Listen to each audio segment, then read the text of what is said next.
जय जिनेन्द्र बंधुओं, आज सुनते हैं जम्बू स्वामी का पूर्वभ राजकुंवर शिव कुमार। जम्बू कुमार के वंश में धर्मप्रिय नाम का एक सेठ था।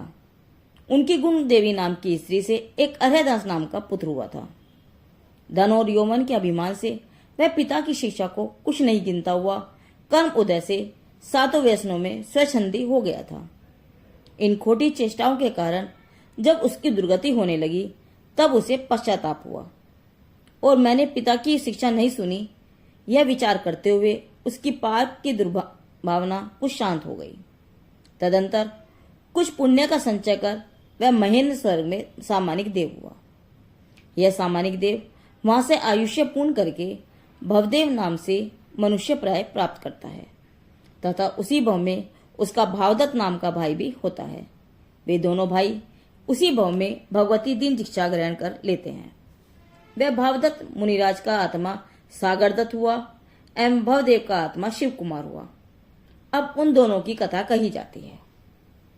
इसी जम्बूद्वीप के पूर्व विदय क्षेत्र में पुष्कलावती देश के अंतर्गत वीरशोक नाम का नगर है।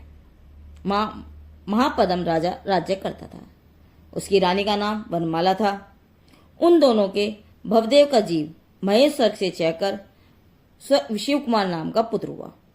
नवयौवन से संपन्न होने पर किसी दिन वह अपने साथियों के साथ कीड़ा करने के लिए वन में गया था। वहां कीड़ा कर जब वह वापस आ रहा था तब उसने सब और बड़े उत्साह के साथ सुगंधित पुष्प आदि मंगलमय पूजा की सामग्री लेकर आते हुए बहुत से आदमी देखे। उन्हें देखकर उसे बड़ा आश्चर्य हुआ। उसने आश्चर्य के साथ बुद्धिसागर नामक मंत्री के पुत्र से पूछा, यह क्या है? इसके उत्तर में बुद्धिसागर मंत्री का पुत्र कहने लगा, हे कुमार, दीप्त नामक तपस्वन से प्रसिद्ध सागरदत्त शुद्ध केवली मुनिराज हैं। उन्होंने 1 मास का उपवास किया था। उसके बाद पाड़ना के लिए आज उन्होंने नगर में प्रवेश किया। वहां साम समृद्ध नामक सेठ ने उन्हें विधि पूर्वक भक्ति से आहारदान देकर 5 आश्चर्य प्राप्त किए हैं। वे ही मुनिराज इस समय मनोहर उद्यान में ठहरे हुए हैं। कौतुक से भरे हुए नगरवासी लोग बड़ी भक्ति से उन्हीं की पूजा वंदना करने के लिए जा रहे हैं। इस प्रकार मंत्री के पुत्र ने कहा। यह सुनकर राजकुमार ने फिर पूछा, इन मुनिराज सागरदत्त ने अनेक रिद्धियां तपस्या और शास्त्र ज्ञान से किस प्रकार प्राप्त किया है? इसके उत्तर में मंत्री पुत्र ने जो भी सुन रखा था वैसा कहना शुरू किया। पुष्कलावती देश में पुंडरीकर्णी नाम की नगरी है। उसके स्वामी वज्रदंत थे। वे वज्रदंत चक्रवर्ती थे, इसलिए उन्होंने चक्ररतन से समस्त पृथ्वी अपने अधीन कर ली थी। जब उसकी रानी यशोधरा गर्भ से हुई तब उसे दोहला उत्पन्न हुआ और उसी दोहले के अनुसार वह कमलमुखी बड़े वैभव के साथ जहां सीता नदी समुद्र में मिलती है उसी महाद्वार पर जल कीड़ा करने के लिए समुद्र में गई। वहीं उसने निकट काल में मोक्ष प्राप्त करने वाला पुत्र प्राप्त किया। चूंकि उस पुत्र का जन्म समुद्र में हुआ था इसीलिए उसका नाम सागरदत्त रख लिया। तदंतर यौवन अवस्था प्राप्त होने पर किसी दिन सागरदत्त महल की छत पर बैठा हुआ था। अपने परिवार के लोगों के साथ नाटक देख रहा था। उसी समय अनुकूल नामक एक सेवक ने कहा, कुमार, यह आश्चर्य देखो, यह बादल मंदारगिरी के आकार से कैसा सुंदर बना हुआ है। यह सुनकर प्रीति से राजकुमार जो ही ऊपर की ओर मुंह कर उस नैनाभिरम्य दृश्य को देखने के लिए उद्गत हुआ तो ही वह बादल नष्ट हो गया। उसे नष्ट हुआ देखकर कुमार विचार करने लगा, जिस प्रकार यह बादल नष्ट हो गया है उसी प्रकार यह यौवन, धन संपदा, शरीर, आयु और अन्य सभी कुछ नष्ट हो जाने वाला है। ऐसा विचार कर वह संसार से विरक्त हो गया। दूसरे ही दिन वह मनोहर उद्यान में स्थित अमृत सागर नामक तीर्थंकर के समीप पहुंचा। वहां उसने धर्म का स्वरूप सुना, समस्त पदार्थों की स्थिति का निर्णय किया और भाई बंधुओं से विदा लेकर अनेक लोगों के साथ संयम धारण कर लिया। तदंतर मनपर्य आदि अनेक रिद्धिया रूप संपदा पाकर धर्मोपदेश देते हुए सब देशों में विहार कर वे ही सागरदत्त मुनिराज यहाँ पधारे हैं। इस प्रकार मंत्री पुत्र के वचन सुनकर वह राजकुमार शिव कुमार बहुत ही प्रसन्न हुआ।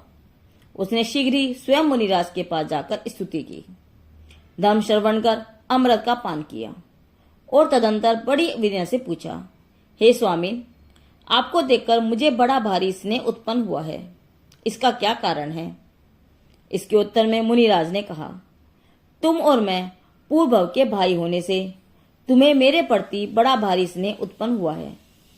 इस भांति बड़े भाई मैं भावदत्त का जीव हुआ हूं और छोटे भाई भवदेव का जीव तू हुआ है। इस प्रकार मुनिराज के वचन सुनकर शिव कुमार विरक्त हुए। वह दीक्षा लेने के लिए तैयार हुए, परंतु माता पिता ने उन्हें रोक दिया। जिन्हें आत्मज्ञान प्रकट हुआ है ऐसे कुमार यद्यपि नगर में गए तो भी उन्होंने निश्चय कर लिया कि मैं अपरासुकार नहीं ग्रहण करूंगा। यह बात सुनकर महापद्म राजा ने सभा में घोषणा कर दी कि जो कोई कुमार को भोजन करा देगा उसे इच्छा अनुसार धन दूंगा। राजा महापद्म की यह घोषणा सुनकर 7 धर्म क्षेत्रों के आश्रयदाता दृढ़वर्मा श्रावक ने इस घोषणा को स्वीकार किया। अतः राजा की आज्ञा अनुसार वह कुमार से कहने लगा कि हे कुमार, अपने और दूसरों की आत्मा को नष्ट करने में पंडित तथा पाप के कारण ये कुटुंबी लोग तेरे शत्रु हैं। इसलिए हे भद्र, तेरे भाव संयम का नाश न हो, इसलिए प्रासुक भोजन के द्वारा मैं तेरी सेवा करूंगा। जो परिवार के लोगों से विमुक्त नहीं हुआ है अर्थात उनके अनुराग में फंसा हुआ है, उसकी संयम में प्रवृत्ति होना दुर्लभ है।